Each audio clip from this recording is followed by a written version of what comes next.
Wolf compares me to her friend's husband, develops a close relationship with him, and disregards my concerns, leaving me unsure of what to do. My wife Alice and I have been together for 9 years, married for 7. Prior to getting married, during a discussion we had about me being unhappy with her partying nature, Alice told me, "Don't take this the wrong way, but Chase, then boyfriend, now husband of Alice's former roommate Dina, would be a better partner for me." This was a real gut punch in lots of ways. I guess because Chase would stay out late drinking and partying most nights of the week, Alice thought that if her and Chase were a couple, he would be okay with her also staying out late drinking and partying most nights of the week. Well, about 10 months ago Chase approached Alice about doing sales consulting for his business. Alice already has her own business and does better than she ever did before, so the opportunity from Chase wasn't something we need to keep the lights on, but every extra bit helps. I expressed my initial concerns to Alice. She tried to reassure me in different ways, like she did when she had first said he'd be a better partner for her. Chase was a bro, parties too much, too loud, etc. All the while I know Chase and I are different people. I'm never going to be like Chase, and I don't care because I'm happy with myself, but it still eats me up when I think about the person I was set to marry, now married with amazing kids, compared me to someone that I would ordinarily feel indifferent towards and now don't care for. For some added background on Chase and Dina, they started dating after Alice and Dina wanted to settle down like us and met Chase through an app. He was non-exclusive with Dina and only hooking up, eventually giving her a mild but untreatable STD that caused Dina to become somewhat depressed since she'd want to disclose that to any potential partners for the rest of her life. After a few months, Dina decided that instead of trying to date someone new and accepting, she was going to give Chase everything he wanted and would overlook all his previous sketchiness and all of his partying so they could have a future together. Alice knew all this, and knew Dina was sad and depressed, and ultimately gave up some of her standards, all because this guy Chase gave her an STD. And then Alice turning around and saying that's the better partner for her seemed ludicrous and completely insensitive. Alice and I worked through it back then, and one of the biggest reasons I was able to forgive her was because Alice and Chase had minimal interaction the 2 or 3 times a year we saw him and Dina, and Alice and I planned on moving closer to family so that there would be even further distance. Enter the opportunity mentioned above. I only catch the occasional correspondence between Alice and Chase through a shared business email Alice has where I can help out for business filings and taxes, but it's friendly in nature, much more friendly than I've ever messaged people since meeting Alice. Alice then deletes only correspondence from Chase from the inbox. Alice talks to Chase about 20 times more than she talks to Dina these days, and there's lots of laughing and joking around. Chase is sending Alice pics of the cool outings he does since he owns his business. Chase calls on the occasional weekend or after hours, and Alice says to me that he should respect her off time, and then after a few minutes go by she calls him back. Chase sends the occasional message excusing his partying for his messages having typos. There's the accidental autocorrect where Alice suggests we go visit Dina and Chase. There's the couple times spooning where Alice has brought Chase up. There's the time when mentioning Dina's b-day, and because there's more than one friend named Dina, Alice clarifies it's the one married to Chase, not Dina's last name, not her old roommate. There's Alice mentioning our kids, and Dina and Chase's kids are about the same age and we should visit them, halfway across the country, sometime soon. There's Alice acting sad when she hears from Chase that Dina is pregnant again. Because Alice and my kids have birthdays close together, there's Chase asking what we've been doing in that same month of the year leading up to our kids' births. All this stuff adds up to give me the ick. I've tried reasoning with Alice about the sales she's making and sending 50% to Chase that she could have all of if she started her own similar business. I've tried reasoning that Alice's own business is growing and will get much busier and more lucrative later this year and carry into the next. I've tried asking Alice to keep her relationship professional with Chase, and she gets defensive like it's okay for her to now develop a friendship with this guy, her former roommate's husband, the better partner. Then she'll act all angry and animated and say she's emailing Chase right now to stop working with him. I tell Alice all I want is for her to have appropriate boundaries with the guy, and to be as transparent as she can. That gets her acting normal for a few days, and then it seems to start again. I'm not sure exactly what else I'm supposed to say or do to have Alice act differently towards Chase, and sometimes I think all I can do is focus on me and the kids and my work. No threats or any of that, just the truth to her. This is not acceptable for you, so that should draw the line. Update 1. Only got a single response to my original post and there's a link below. Updating mostly to get my thoughts out. I sat with everything for a bit, and then this Monday things got very heated. Alice makes her own hours since she has a growing WFH business all on her own, and then was doing the consulting with Chase as well. Late Monday morning, Alice came back from the gym and got into a nice dress, and I asked her what meetings she had since she typically only did that for big meetings with interesting people. She also has meetings in the clothes she rolled out of bed in for unimportant meetings, so being dressed up is an event. Unbeknownst to me, this was triggering to Alice as a woman. A few times over the last couple months, Alice would put on makeup or lipstick or a nice dress, and me asking her what for was something she very much didn't like, but also never communicated to me. For context, on average Alice gets dressed up and puts on makeup maybe once a week. More context, I also WFH doing very boring stuff, so I'm very interested in her meetings with cool people and cool products since I really don't have much else going on. Well, That night as I'm cooking, Alice mentioned something being my girlfriend, which I told her I didn't find it funny and went back to cooking. Humor is subjective and I just wasn't in the mood.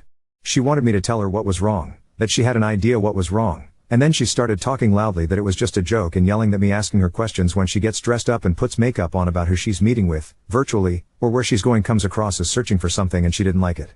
Okay, fair enough. I told her I wouldn't be searching if she would be more open and communicative with me. We delayed the full heated conversation until later when the kids were in bed. I had told her that from the very beginning that I was uncomfortable with her working with Chase, but that we could definitely use the money, and so long as she could make me comfortable with the situation I was on board. I thought that was a mature, non-controlling way that would go a long ways towards asking Alice to give me reassurance. Alice has not made me comfortable with the situation. I also didn't expect their work to last as long as it had. I expected a few months, and due to changing demands it was looking like it might go on for 2 years. The argument was wide-ranging and Alice was most mad about me searching, and I mentioned so many times in so many ways I'd asked her to over-communicate, which I should have specified to her I wanted her to primarily over-communicate her dealings with Chase. She wouldn't tell me hardly anything about their communication. So I'd ask and she'd tell me what was going on with the situation, but never their communication. By me asking, she said that she took it that I was okay with everything, but I had to ask because she wasn't telling me anything. Like I mentioned from the start, I asked that she make me comfortable with it and she never did. I'd known that Chase and Alice were on friendly terms, overhearing the occasional phone call and meeting, joking around about stuff, and weekend plans. They'd share some pics of the kids doing stuff, and Chase would mention the cool things he's doing since he also owns his own business and makes his own hours. I'd asked Alice if she was now friends with Chase, was always Dina's husband before, and she said so many times that she's a friendly person and that's why she's good at her job. So that was a deflection. I then asked how often she's chatting and communicating with Chase and then how often she's communicating with Dina. Very little communication with Dina, maybe 5% or 10% of her interaction with Chase. I said it sounds like she's becoming friends with the person she told me would be a better partner for her, more so than her actual friend. Alice tried some revisionary history by saying she meant Chase would be a better boyfriend and someone to party with, and that I'd be a better husband and life partner. Alice had said that before, but it was a while later when we were in couples therapy after I guess she reflected on how bad and hurtful what she said was. She thought that would make me feel better then, and I told her at that time it didn't, and she thought it would make me feel better now, and I told it still didn't.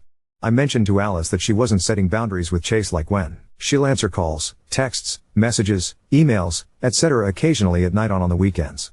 One example, Alice and Chase were supposed to get an update from a client Friday evening, which is already kind of imposing. Alice showed, Chase and the client didn't. The next day Chase calls Alice when our family was hanging out having a fun time, and Alice said she wouldn't answer it since it's not respectful of her time. But then 5 minutes later Alice said she's really curious what's going on, so she leaves family time to go call Chase. I asked her 3 or 4 times realistically, how many couples out of 10 or out of 100 did she truly think would still be together if another partner said what Alice said to me? Alice never answered and instead deflected by saying, well, why did you forgive me? Alice told me how she disliked Chase and the type of person he is, even though she suggested visiting Dina and Chase before. I told Alice, don't tell me that you don't like him, show me. Alice said she's so frazzled, which I often reply why she overcommits us all to so many activities, and that's why she doesn't overcommunicate with me. I asked, with the increase in her main business and the busy season coming up, how she expected to deal with it all. She said she didn't know. I said she could stop consulting. Alice said she'd have to stop consulting since her business is about to get crazy, so she'll end her consulting in a couple months. That's where we're at now. I know outside of this, Alice and I are in a decent but not great place. I'm hopeful, but then in another post I'd read a comment saying if your spouse says I am uncomfortable with this and you shrug and continue to do it, your marriage is over, and that really hit me. I hope that's not the case. Now on to second story. Cousin pressures me to tattoo him on his wedding day, but I feel uncomfortable and unprepared. Now my family is angry at me. I am a tattoo artist. I've done an apprenticeship the first year of tattooing. I work as a tattoo artist for 4 years now, and I opened a studio recently. Me and my family are invited to a wedding that is taking place in another state. My cousin is marrying and we got the invitation a few months ago. Time has moved forward and now the wedding is in a week already. Out of the blue my cousin, let's call him Matt, texted me with something along the lines of, you're gonna tattoo me on my wedding day. I was a bit confused as I never even thought of bringing my equipment, since I also didn't plan a guest spot or anything.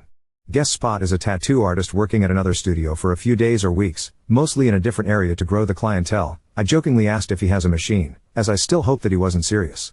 He then just asked if I don't have one, and that one machine wouldn't take up that much space to take with.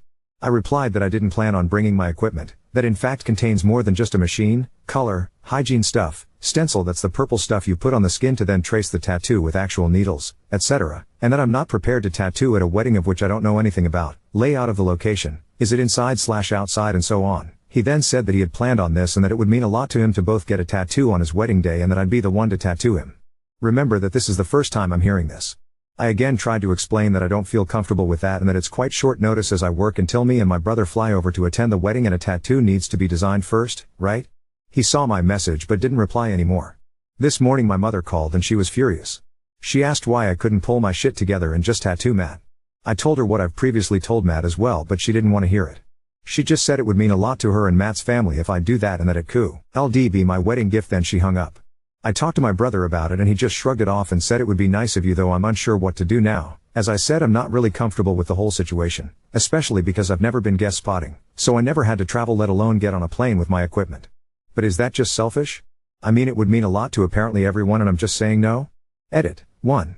I do have an actual wedding gift already, as they sent out a wish list with their invitations. There was a point that said artwork, because they recently moved into a bigger house and apparently they want random artwork to decorate. I oil painted them a painting I spent several days on, so I also don't plan to give him a voucher as a gift. 2. Maddie doesn't have any tattoos as far as I know. 3. I don't know what my mom's problem is with all of this. I think she just wants to keep the peace. Update 1. So the last hours have been a lot. First I called my mom and wow, she asked me again, this time very friendly, if I want to tattoo Maddie at his wedding, and again I said no, with all the reasons I've previously given her plus some of the very good points you guys had. Before she could say anything else, I added that I felt like she wouldn't take me and tattooing seriously. She didn't say anything for a bit until she tried to explain that she really thought it wasn't a big deal. I told her again that it is and that my mom of all the people should know how my job works. She agreed and apologized profusely. I then asked her if she'd like to attend and watch me work on a client's appointment, and to my surprise she said yes. Mom is tagging along tomorrow. Now to Maddie, or rather his bride. I finally got hold of the bride, let's say her name is Becky, and asked her about the request her fiancé confronted me with. She seemed surprised, as she apparently had heard from my aunt that I made them something for their new house. She assumed it would be a painting since I'm the artist of the family and it's known that I also paint. I confirmed that, but that Maddie has come forward with this out of the blue and that it's not a good idea for many reasons. She agreed with me immediately. I think she does have tattoos. She thanked me for telling her as no one else did. Becky seemed really mad, but she seemed to pull herself together. I would have lost it. I'm assuming Becky confronted Matt after our call, because only 3 to 4 hours later I checked the family group chat and there was a message from Becky. There will be no ceremony on the 13th as Matt and I decided we aren't getting married. Matt and I have things to figure out, so please text or call us tomorrow if you have questions. For the rest of the day we'll be on flight mode. After dinner Becky called me and apologized for Matt again. She said it was a stupid idea of his and that he just thought it would be cool. She then informed me that she still wants me to fly over for the wedding day, as she will be hosting a party instead of a wedding. Everything is paid for anyways and she doesn't want anything to go to waste. I asked if they broke up. Not yet, but I'm gonna stay at my sister's place until next week. I'm assuming Matt hasn't been too great, but I'm sure I'll hear about it. Apparently my brother and my mom aren't invited. Lol. My call must have been the last straw, but as far as I am concerned Becky is handling it gracefully and Matt will be okay too, I'm sure. So I'm going to a party, but did I just make a new friend? Update 2. I picked her up in the morning and we headed to the studio. I showed her around, told her a few background stories about some of the artworks and photos that are hanging on our walls, and explained her my routine as I prepared everything. My client arrived and I handled it like I usually would, just with my mom sitting there. Lol. I explained every step of the process and she also asked me questions about my ink, needles, technique, etc. It was a lot of fun having her around and she really did surprise me with her openness and interest. When I was done with tattooing my mother had to leave for work, but thanked and hugged me for bringing her along, as she not only enjoyed spending time with me but also loved seeing me doing my job so professionally, and said that she sees my work and efforts now. To the wedding/party, the party started at 1400 hours as the ceremony was cancelled. I arrived and was immediately welcomed by Becky's sister. She hugged me and helped me with my painting. Everyone was outside, drinking and having a small bite already. I went to say hi to Becky and she hugged me warmly. She seemed tired but otherwise fine. Becky was also smiling a lot, which surprised me. I went to mingle as I didn't want to start off with questioning her. Lol. I met a lot of her friends and apparently the most of them weren't too fond of Matt. I heard a few things of how he tried to change Becky to be more like his ex and stuff like that. Not a great look, Maddie. Speaking of, not a single friend or relative of Matt was around. Besides me and one other cousin. Later as we sat down to eat, I asked if could join Becky's table. They said yes, so I was sitting with Becky, her sister and 3 of her friends. I introduced myself to one of them, haven't talked to him before, and Becky added that I'm Matt's cousin, the one who was supposed to tattoo. A simultaneous "oh" came from everyone. And with that, the conversation was about Matt from the get-go. I asked what happened. The sister just rolled her eyes and was like, what didn't? Becky and friends told me, a while ago Matt has apparently started to pick on Becky for being herself in various ways. It started small, like asking her to change her sports routine from workouts to only running. Then he criticized her cooking as he prefers to eat more meat and more traditionally.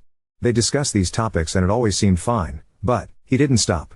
He asked her if she couldn't let her hair grow or get extensions, and speaking of hair, if she couldn't get them bright. Becky has shoulder-long black hair. More and more seemed to pile up until he also started to make comments along the line of "Can't you be more like my ex?" As I understand it, he didn't say it specifically, but it was clear he meant it like that. His ex is from Texas. I was shocked. I asked why she didn't break up because of that, but Becky explained that in the situations it didn't seem as bad as when you list those reasons. She had also made a few changes to make Maddie happy but continued to do what she wanted most of the time. Time went on and the issues resurfaced again and again in different ways. The last big fight was only a few weeks ago, when Maddie called Becky by his ex's name. They somehow settled this, so let's skip forward to when I called Becky about the tattoo idea. After our call, she went up to Matt and asked him why he didn't talk to her about it and why he would just decide doing something like that on their wedding day. He explained that he wanted to surprise her and stuff like that. Becky went on telling him this wasn't happening and that she wanted to be able to enjoy the wedding and their honeymoon. Again, they seemed to agree in the end and he apologized. But later, this almost threw me. As Becky was starting to cook dinner and Matt was sitting at the counter, they talked about tattoos again. Apparently really chill discussion about tattoos in general, and Becky asked him playfully what he intended on getting tattooed.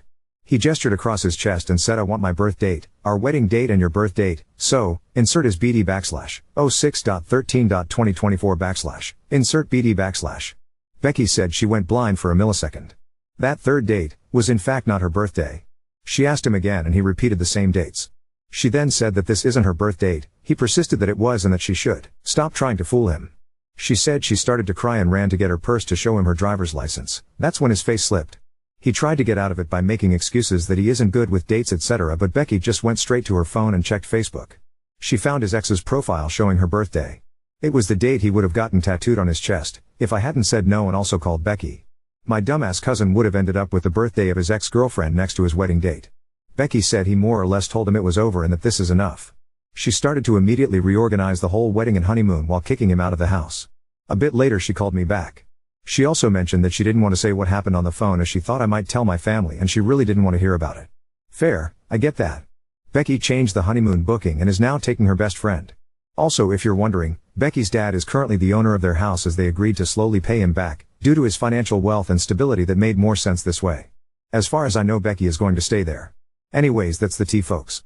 This was truly a wild ride and I am pretty sure Becky and I are going to be good friends. We really hit it off.